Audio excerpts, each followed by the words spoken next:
worth going to jail for your married lover? Our next guest says no, absolutely not. Please welcome Robin to the show. Robin. Montel. You met this guy how long ago?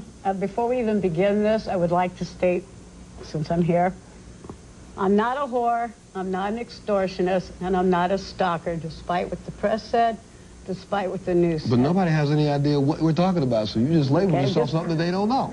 Okay, Let's start all over again. Just want to clarify. You had an affair with a married man. Let's just put it that way. I had a relationship with a man who pretended to be single. Be single. You didn't know that he was married. As a matter of fact, you had this relationship with him for over 6 years. Correct. It wasn't until the third year that you even found out that he was married. Correct. You demanded an apology, correct? And he said, I'll give you an apology in writing, you can give it to a landlord, but I'm not going to apologize publicly. He said he'd give me a personal apology because a public apology would hold him liable in the court of law. Okay. And he wasn't about to do that. So you figured since you didn't get that apology, what exactly did you do, Robin? I decided to publish my diary on the internet of the relationship. Well, before you published your diary, we should explain to everybody about what this diary was all about, because when the two of you first got together for your first, liaison. He was my client. I'm a hairdresser, and I also dance. And when broke up with him, I said, don't feel bad, it's her loss. So we started going out to lunch, to dinner. Eventually he gave me a kiss. No, not yet. Okay. Eventually he gave me a kiss, and it was my first kiss. I was all excited about it. 3 months later, we had our first encounter, Valentine's Day. And how romantic. Yeah, I was very... Yeah, it was. Romantic enough to say, let's remember this. Let's immortalize this moment. That's right. Yeah. Matter of fact, let me put this camera right there. Let's immortalize it. Huh? Let's immortalize it a little bit more. All right, so... That's what happened. You got it. So that was 6 years earlier. And all along, every now and then, you guys would take some pictures. Because he was like that.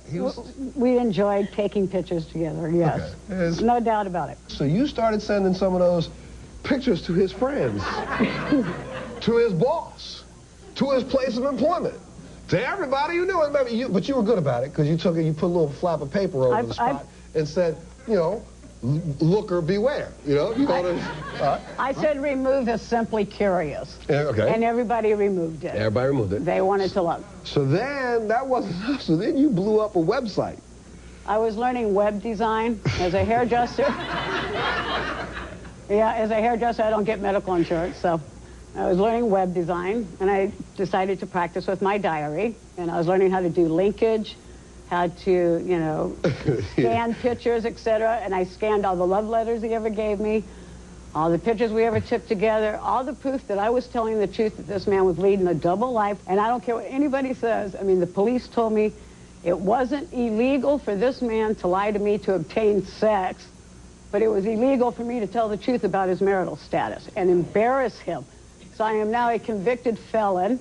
I cannot use a computer for 5 years. I have to go to psychotherapy once a week, anger management once a week. I am not allowed to say this man's name. I am not allowed to do anything that might embarrass this individual.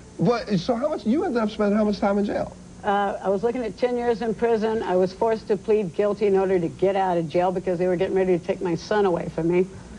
They called me a cyber stalker, and I spent 7 months in jail. 7 months in jail, and now you have a felony record. Right, and I can't get a job anywhere as a convicted felon. Can I ask you a question? Now, was the revenge worth it? To me, it wasn't revenge. I was trying to right a wrong. I was trying to get a man to tell the truth. Mm-hmm. So would you ever tell another woman to do this? Well, all I can say at this point is, single women beware. Just because a man has a girlfriend, don't believe he's not married. Ask him if he's married. If he says no, ask for 5 people to verify it. Now, we come back, we're going to meet a woman who could have taken a woman like this to court and won, guess what? $2 million settlement. There's something called alienation of affection.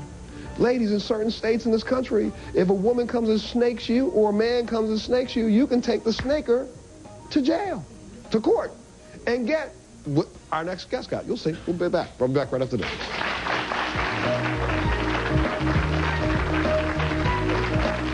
She called me.